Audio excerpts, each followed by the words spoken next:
व्यवस्था परिवर्तन की आवश्यकता इसलिए पड़ी। चोरियां कितनी बढ़ गई बताओ आप, चोरियां इतनी बढ़ गई, कोई गरीब आदमी अपने पूरी जीवन की मेहनत करके और अपनी बच्ची के लिए या बच्चे के लिए रखता, भाई शादी के टाइम में काम करूंगा, चोर आते हैं पैसा लेके भाग जाते हैं, पुलिस में मुकदमा दर्ज होता है।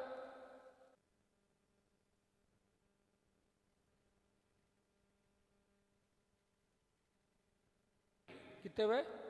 6 और 4 लाख जैसी कर देती है, बोले रिमांड ज्यादा लेंगे, चोर मर सकता है, और मरते ही जेल कौन जाएगा?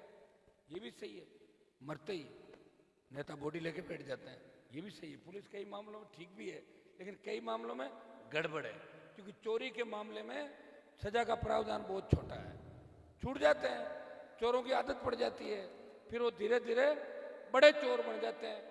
और कई चोरों को तो मैंने देखा कि वो पार्टियों की टिकट भी ले लेते हैं, विधानसभा और लोकसभा के अंदर भी आ जाते हैं, हार्डकोर चोर, थानों के स्ट्रीट शीटर, शराब का धंधा करने वाले, डोडा पोस्ट के कारोबारी, नशे के कारोबारी, ये फिर नेता बन जाते हैं पैसा कमाने के बाद। ये तो नेताओं की ड्रेस को मैंने थोड़ा चेंज किया है, पहले सारे के सारे कुर्ते पजामा बना घूमते थे सारे के सारे, मैं पैंट शर्ट में आया तो थोड़ा पैंट शर्ट भी का भी चलन हुआ कि नहीं हुआ, कुर्ते पजामा कम दिख रहा है मुझे, सारे पैंट शर्ट वाले थे। भाइयों, हमें व्यवस्था परिवर्तन की इसलिए आवश्यकता पड़ी कि किसी की चोरी हो जाए तो उसका पूरा माल बरामद हो। पीसी जेसी के चक्कर में आम आदमी मारा जाता है, और यह हालात आप देख रहे हो। आज स्थिति ये हो गई कि ढाणी के अंदर रहने वाला परिवार सुरक्षित नहीं है, लोग आते हैं मर्डर करके चले जाते हैं, ब्लाइंड मर्डर खुलते ही नहीं। इस प्रदेश में कितने ऐसे ब्लाइंड मर्डर हैं। मेरे नागौर के अंदर तो एक थानेदार को मार दिया था, श्री बालाजी के थानेदार की हत्या कर दी, आज तक नहीं खुला मर्डर। जब पुलिस अपने ही लोगों की हत्या को नहीं खोल पा रही है तो आप क्या उम्मीद कर, टाइम ही नहीं पुलिस को, नेताओं की एस्कॉर्ट करे, जजों को एस्कॉर्ट करे, इतनी सी 20 पुलिसकर्मी। अब एमएलए साहब नाराज हो तो उनकी हाजिरी देने थानेदार जी को हटा देंगे सत्ता पक्ष वाले। कभी एमपी साहब हो तो सत्ता पक्ष, क्या तूने मेरी बात नहीं सुनी, डिजायर ये लो लिखाओ। और जब डिजायर से ही पोस्टिंग हो रही है तो पुलिस अपना काम नहीं कर सकती। स्वतंत्र एजेंसी के रूप में इनको अलग थलग काम करने दिया जाए, जिस तरह चुनाव आयोग काम कर रहा है। चुनाव आयोग काम कर रहा है तो आप देख रहे हो कि चुनाव आयोग के डर से डीजे वीजे भी कम बज रहे हैं, मैंने देखे कम बज रहे हैं शेखावाटी के अंदर, पहले माता धूम धां डीजे कितने बजते थे। इसी तरह पुलिस को स्वतंत्र एजेंसी के रूप में काम करने के लिए अलग से करना चाहिए, ताकि वो कुछ कर सके। ये पहुंचते हैं कोई जांच के नजदीक, कॉल डिटेल निकालते हैं, जब पहुंचते अपराध खुलने वाला, इससे पहले फाइल चेंज हो जाती है। अगला होता वो सोचे यार ध्यान रखना भैया मेरा आदमी है, सोचे मेरी टर्म तो यार पड़े रहने दो, अगला करेगा, डिप्टी करेगा, एडिशन करेगा। ये हालात राजस्थान के अंदर है। और मैं जहाँ खड़ा हूँ, अब तो आप में और मारवाड़ में कोई अंतर नहीं रहा। अपराध में तो धीरे धीरे हरियाणा यूपी जो बढ़ता उधर चला गया, बाड़मेर के अंतिम छोर तक। सब ज्यादा खराब कौन हो रहे हैं? अपने बच्चे हो रहे हैं। मैं ऐसी व्यवस्था चाहता हूं कि सशक्त लोकायुक्त, पिछले 20 साल के अंदर लोकायुक्त की जो रिपोर्ट है वो ये कह रही है, और लोकायुक्त किसको रिपोर्ट कर रहा है? मुख्यमंत्री को। कोई व्यक्ति अगर मुझे ये कहे कि हनुमान जी हम रिपोर्ट करेंगे आपके खिलाफ मुकदमा दर्ज करो, मैं थोड़ी करूंगा, मेरे हाथ से मेरे खिलाफ करता है क्या कोई आदमी? वो सीएम को रिपोर्ट करते हैं कि इस प्रदेश के मुखिया के खिलाफ मुकदमा दर्ज करें, तो सीएम अपने खिलाफ कैसे करेगा? 12 मामले लोकायुक्त के अंदर ऐसे हैं जिसमें वसुंधरा और गहलोत के शासन के अंदर मुख्यमंत्री पे मुकदमा दर्ज करने की लोकायुक्त ने रिपोर्ट पेश करी। 12 से ज्यादा, 1 दर्जन से ज्यादा मामले। इसलिए हम चाहते हैं सशक्त लोकायुक्त हो, जिसको ताकत हो, जिसके पर काटे नहीं जाए, वो सीधा मुकदमा दर्ज करे और सीधा बुलाने की उसकी ताकत हो, गिरफ्तारी की ताकत हो सके। सशक्त लोकायुक्त तो डायरेक्ट सुनवाई कर सके। जब सीएम से मांगो तो सीएम कैसे देगा? आज भी क्या हो रहा है, एसीबी किसी को ट्रैप करती है, रंगे हाथों पकड़ती है, सरकार अभियोजन स्वीकृति नहीं देती और केस ठंडे बस्ते में, और पकड़े गए चोर वापिस उसी इलाके में डंडा लेके आते हैं। वो कह रहे क्या कर लिया मेरा, पकड़ लिया था ना एसीबी ने, क्या हो गया? तो लोग डर जाते हैं। कि यार ऐसी भी जो पकड़ाओ कुछ नहीं हुआ तो जैसा कहे वैसा ही करो। ये लूट खसोट की दुकान राजस्थान में खुल गई।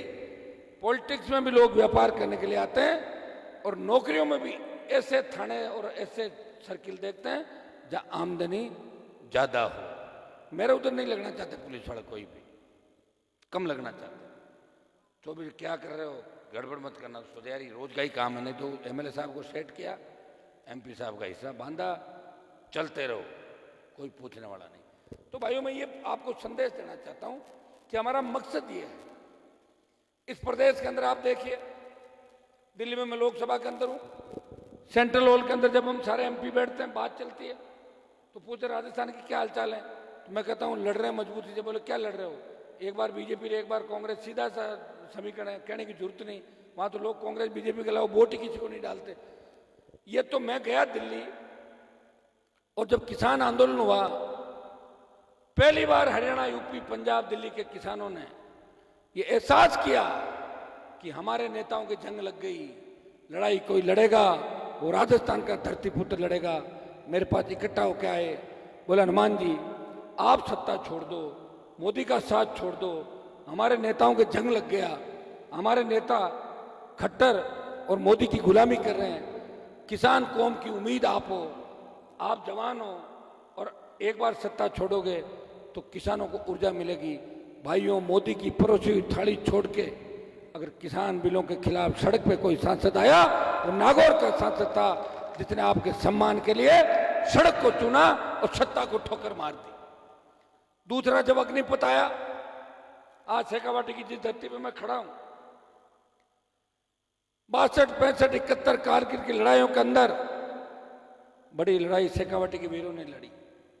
और तो और सुभाष चंद्र बोस की आजाद हिंद फौज के अंदर जब गिनती करेंगे, सबसे बड़े स्वतंत्रता सेनानियों की अगर गिनती होती है तो शेखावाटी का नाम इतिहास के पन्नों में लिखा गया है। शेखावाटी के सबसे ज्यादा जवान लड़े। दुर्भाग्य देखिए, अग्निपथ के अंदर सेना को ठेके पे दे दिया, देश का कोई सांसद नहीं बोला, सारी पार्टियां चुप हो गई।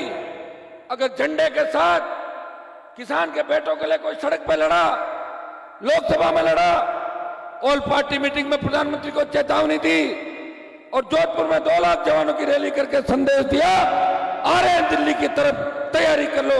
वो हनुमान बेनीवाली था, वो नागौर का सांसद था, आपके बाबा जी भी किसान के बेटे हैं, झुंझुनवाड़ा एमपी भी किसान का बेटा है। ये भी बोल देता है, इनको कोई रोक रहे थे क्या बोलने के लिए, बताओ मुझे। या बाबा जी कोई जंतर मंत्र से ही काम चला रहा है, अंदर के मंत्र से काम कर रहे बाबा जी अंदर अंदर बैठे हुए। मैंने तो नहीं देखा। किसान का मामला आ गया, जवान का मामला आ गया। एक व्यक्ति जो लड़ रहा है कितने साल लड़ेगा बताओ मुझे। मेरी भी तो फिर उम्र धीरे धीरे बढ़ रही है ना। पूरा राजस्थान है, आधे से ज्यादा राजस्थान तो अभी भी खाली पड़ा है। जिन लोगों को ये कांग्रेस भारतीय जनता पार्टी के लोग सक्षम होने ही नहीं दे रहे हैं, पूरा ट्राइबल बेल्ट देखो आप क्या हालात है लोगों की। यही राजस्थान था जब गहलोत और वसुंधरा के समय भूख से मौतें हुई थी, लोग भूखे मरते मर गए थे। मैं गया था 12 के उस इलाके के अंदर। भाइयों कौन सी आजादी है, मुझे नहीं लगती कि आजादी इस तरह की होती है। मुझे लोगों ने पूछा कि हनुमान जी आप तो खराब हो रहे हो। मैंने कहा मैं खराब कैसे हो रहा हूं बताओ चलो। क्या नहीं सत्ता में नहीं। मैं कौन सी सत्ता, मैं गुलामी की सत्ता नहीं चाहता। मंत्री तो 2003 में ही बन जाता, 3, 8, 13, 18, 19 फिर वापस बन जाता। अब तैयार बैठी है सरकारें, गठबंधन करने के पीछे पीछे भाग रही है। एनडीए भाग रहा, आईएनडीआई ये जो कथित है दोनों भाग रहे हैं। अगर मुझे मंत्री बनना होता तो 20 साल मैंने खराब क्यों किया बताओ मुझे। मैंने कहा कि अगर भगत सिंह ये सोच लेता कि मैं फांसी पे क्यों चढ़ूं, राज तो मुझे नहीं मिलेगा, तो देश आजाद कैसे होगा। हर आदमी सोच लेता। भगत सिंह ने कहा था जब लोग मिलने गए, बोला आपको फांसी होगी, तो उसने बोला कि मुझे फांसी होगी इस बात का गम नहीं, भारत माता गुलामी की बेड़ियों से मुक्त हो जाएगी। ये भगत सिंह के वाक्य थे। ये हनुमान बेनीवाल इस राजस्थान के अंदर सत्ता संकल्प के लिए निकला। मैं आपको विश्वास दिलाता हूं आने वाला समय आपका है। समय लग सकता है, साधन संसाधनों की बड़ी कमी राष्ट्रीय लोकतांत्रिक पार्टी के पास है। भीख का कटोरा लेकर नहीं घूम रहा हूं। अभी 2 रुपए की चंदे की रसीद किसी ने नहीं काटी। अगर हो तो मुझे बता देना, व्हाट्सएप कर देना कि आपकी रसीद कटी भाई साहब। इतनी ईमानदारी और पारदर्शिता के साथ अगर कोई व्यक्ति राजनीति में रहते हुए, काजल की कोठरी में रहते हुए, जिस पे दाग नहीं लगा, वो व्यक्ति है, वो आपके सामने खड़ा है, जिसने पार्टी बना के देश में संदेश दिया यहाँ के किसान और जवान मजबूत है, शेखावाटी के लोग मजबूत है, इस बार परिवर्तन करेंगे। मारवाड़ से तूफान चलेगा आरएलपी का, और शेखावाटी में अगर आपने सुनामी बना दिया तो सत्ता के शिखर पे इस बार किसान का बेटा बैठेगा। ना फिर कोई अबला नारी की चीख पुकार होगी, ना बेरोजगार से तंग आके किसी किसान के बेटे को आत्महत्या करनी पड़ेगी, ना ही इस राजस्थान में कर्जे के बोझ की तरह कोई किसान आत्महत्या करेगा। आपकी खुद की सरकार हो जाएगी। इसके लिए उठो, वोट डाल दो। बोतल का चिन्ह आ जाए, जाति पाति मत देखो, हर जगह हर जाति के एक जाति को उम्मीदवार बनाए कि, और बन भी गए तो क्या कर लिया, 50 थे ना अपने लोग, बन गए थे क्या मुख्यमंत्री। एक चीज देखना, चिन्ह आए 12 बजे तक वोटिंग कर दो उससे चिन्ह पे। मैं ऐसे पूछूंगा आप लोगों से, बात करूंगा, मैं ऐसे नहीं हूं कि जबरदस्ती थोप दूं जाके। मेरे पास भी समय कम है भाई, लिमिटेड समय है। अभी तो पूरे राजस्थान में यात्रा ही नहीं कर पाया, बीच में छात्र संघ के चुनाव वाला मामला आ गया, बच्चे आए मेरे पास, भाई साहब चुनाव बंद करा दिया सरकार ने, मेरा तो संगठन भी नहीं है, कांग्रेस बीजेपी के एनएसयू संगठन है, तो बोले आप लड़ाई लड़ो।